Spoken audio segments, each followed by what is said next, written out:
folks, welcome back to another video of Selenium WebDriver series. In this video, let's talk about what is this implicit weight, okay, and how we can use this implicit weight, okay.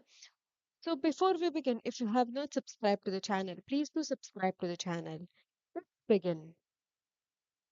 First, to understand implicit weight, it is a global weight, okay.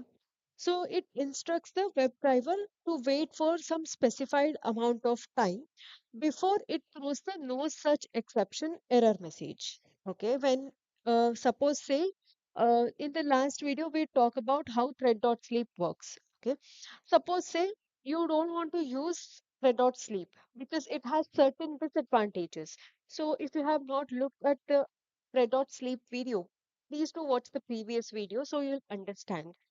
Okay. And so that is where it is a hard weight again. So, but this weight is a global weight. It is applicable to the all the script. Okay. Suppose if you're building a framework, at framework level itself, you can specify it. Okay. And then so that that particular weight gets applied or applicable to your entire files, entire all the test script. Okay. So this is the um, syntax of it. Driver dot manage dot timeouts dot implicitly wait duration of seconds. You can specify the seconds. How much ever seconds you want, you can specify it. Okay. So that is one thing about the implicit wait. Okay. So let's see how we can implement this. So now first we will launch this website and directly come and click on the login button. Okay, do not enter username or password. So we just want to run it and then click on the element. So what happens is the automation script will run with high speed. Okay, it doesn't wait. It just you know works on performing the actions. So that is where the synchronization will be mismatched. To get that, to bring that synchronization, these wait statements will help a lot to bring the synchronization. In that, implicit wait is also one which helps us to get this synchronization, or any synchronization issue is there, it will help us to resolve that. Okay. So go to our editor. So in the last video itself, we have already seen like how thread.sleep works. Okay. Suppose now let's remove this thread.sleep. Okay.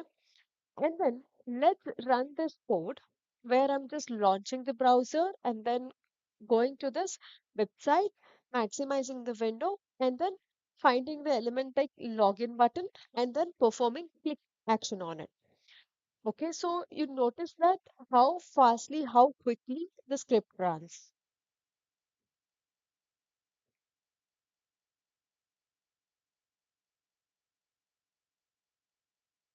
Launched. Okay. Even before, yes, even before it is loaded, it has tried to perform the click action. Correct. So that is where we have also got this error. So let's see what is the error. Okay, it says no such element exception. So first immediately it threw the no such element exception. So here it is not able to find because it did not wait until this element is loaded. Correct. So now what we'll do is let's add this global weight. Global weight is implicit weight. Okay, let's specify 10 seconds or 5 seconds and see. We have to import this duration. Okay, so now we have this um, implicit wait. So what it does is it will wait for the element to be loaded and then we will perform the script. Earlier, thread.sleep, we have seen we had written it here because we wanted is a hard wait. It will wait only for the particular element to be loaded. But this is not like that. This is a global wait. It will wait until certain element is not being displayed. So it will wait until that is visible. Until this is it is available on the ROM. Let's run this now.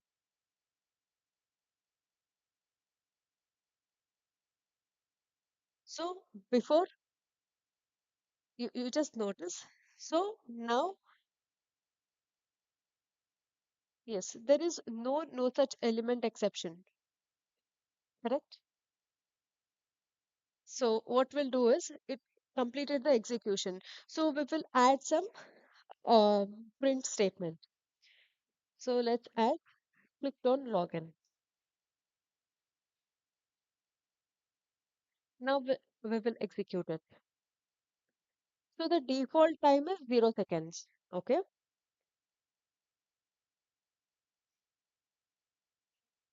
Okay. Now if you see, has printed. So it has clicked on it and then printed the click or clicked on the login. Okay. So that is how this implicit wait is helpful. So that is where we have written it at the top. So because this gets applicable to the entire file. Okay. Important. Okay. So let's talk about the advantages and disadvantages of using this implicit wait. So the advantages, implicit wait is setting in WebDriver that instruct the WebDriver to wait for specified amount of time.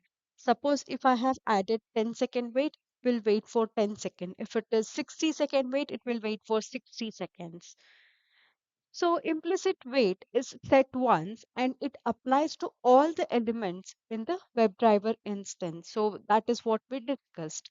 And the another one major advantages of implicit wait is it is non-blocking. It doesn't wait for the entire duration like thread.sleep. So we said that thread.sleep is a hard wait. So what does it mean is, suppose if you say uh, you wait for 10 seconds.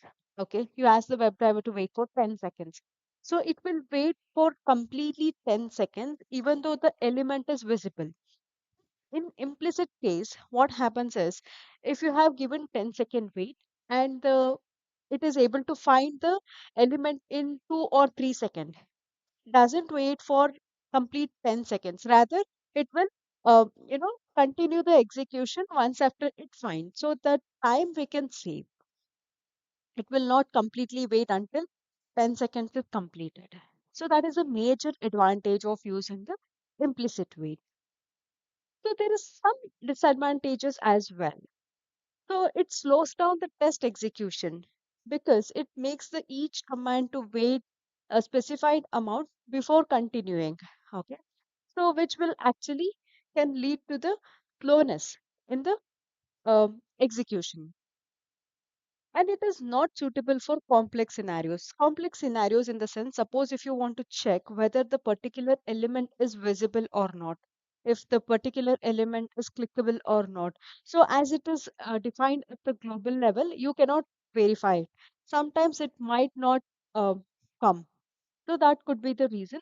Uh, that time you might again have to use the explicit wait and then you have to recheck it. So it can lead to the failures as well. So sometimes if the element is not visible, even in the 10-second slab, okay, if it is available in the 11th or 12th second, then also it fails. So that is where it can lead to failures as well in case if the web element is not found within the specified amount of time. So it can waste the time because we know that it will wait for each of the element to be loaded. So, um, so that is one of the reason why this implicit wait is disadvantageous. So hope you learned what is this implicit wait and how does it work and what are the advantages and disadvantages of implicit wait. If you have liked this video, please do like it, share it, and don't forget to subscribe to the channel. Thank you for watching. Bye bye.